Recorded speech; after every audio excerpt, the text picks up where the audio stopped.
Performance, or effort rather, by Johnny Manziel. Texas A&M was upset by Auburn on Saturday. However, the game did not end without some controversy. Somebody tweeted about it.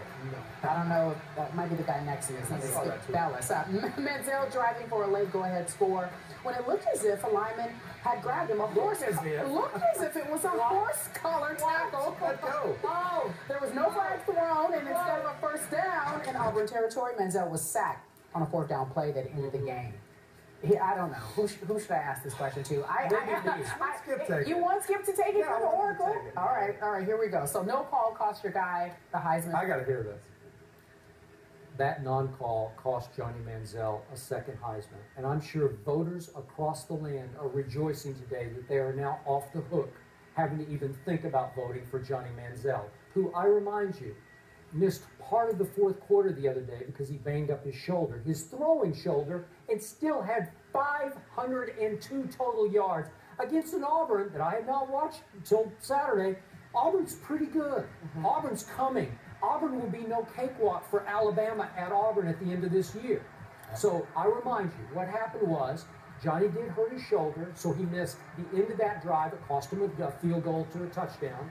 And then missed the next drive, came back, and with the bum shoulder that he couldn't even lift, goes 7 for 7 and runs it in for the touchdown that puts him ahead. And then, of course, the worst major conference defense in college football, A&M's, immediately give up another touchdown, and all of a sudden it's 45-41, and here comes Johnny again. He escapes left. It is a clear grab of the back, yank down, a horse collar, and you know what? Maybe that referee, deep down, subliminally, maybe he didn't like the way Johnny conducted himself through the offseason. Because he can operate where you just don't like the guy. You think he shamed the Heisman Trophy as a recipient, as we talked about, the unwritten rule that you have to conduct yourself in a certain manner, and he did not. Maybe that referee, being the conservative man that he is, thought, I'm not going to give him this.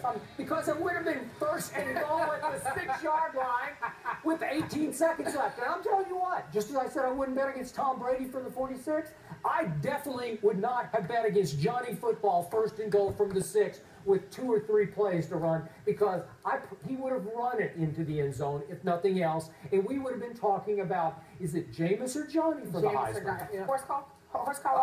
That's debatable. I think it was close. It could have gone called either way. I prefer when the referees choose to stay out of the game in that situation and have a non-call like that, but I can see your point. I can see where it could go the other way. I agree with probably 90% of what you said. Ultimately, I think Johnny cost himself the Heisman. And I mean, 5% of it is his off-field stuff. I think they are going to hold out. I think you make a good point about that. Voters, maybe the ref, who knows. But I think you look back, you look at the 2 interceptions, which were very costly against Alabama. You look at the 2 interceptions. Now remember, this game, he's trying to overcome the horrible defense in the land. But you have to remember, too, that horrible defense is allowing him to put up all these numbers, too, because he has to go out there and score, and they're not in blowouts like an A.J. McCarron is, who doesn't get to put up any numbers because they're absolutely blowing out teams. I said it after the Alabama game, and I'll say it after this game. The guy who needs to be getting more attention is Mike Evans. I mean, he is the Calvin Johnson, the Megatron of college football, and nobody gives him any credit. It's all about Manziel does this, and Manziel does that, where that guy makes Manziel look incredible. Johnny Manziel is the most exciting college football player we've seen. He's fun to watch, but I think it's those careless mistakes, his style of play, which I still maintain that does not translate to the next level. And I think the sloppiness of his play also is what cost him his trophy. I'm not betting against Stand by. Hold on. I don't want this to go ahead. You could say that it cost Johnny Manziel the Heisman all you want to. I definitely think that he should have been in the lead, but it's close because Mariota for Oregon. This dude has not thrown an interception all season long. Flawless. Johnny Manziel's rating's at 183. His is at 182. This dude has been close to flawless. He has more rushing yards than Johnny Manziel. He hasn't turned the ball over. He seems to be playing with more poise. Now, obviously, Johnny Manziel's a big-time playmaker, and we understand that. And there's no doubt about it. He's got tremendous guts. He's not scared. He deserves strong consideration. He deserves to be in the league to some degree. But you look at him. That's 1 point. Plus, they're undefeated. He's got 2 losses. Yes, it's the Alabama. It's the Auburn. But it's 2 losses, okay? All right? And one robbery. And listen. Here's the deal. He hasn't scored less than 41 points this season. Yeah. So we understand that. But at the same time, it's 2 losses. Mariota, 0 losses. Undefeated. Stats are similar outside of pass completion percentage. And then you look at Jameis. I was about to say, what about famous Jameis? This dude right here, this freshman, okay, this red shirt freshman, what he did against the number 3 ranked team in the nation, Skip, that was an annihilation in Death Valley.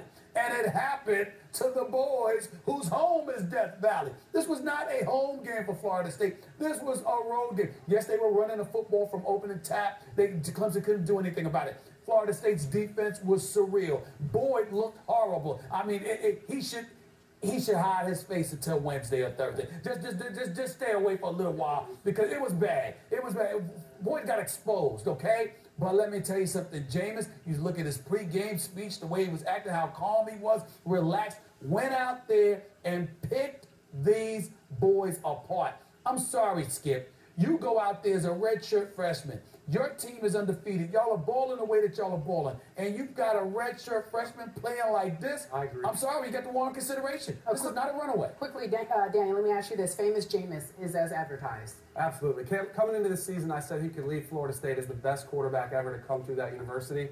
And he has even impressed me with that. Oh, gosh.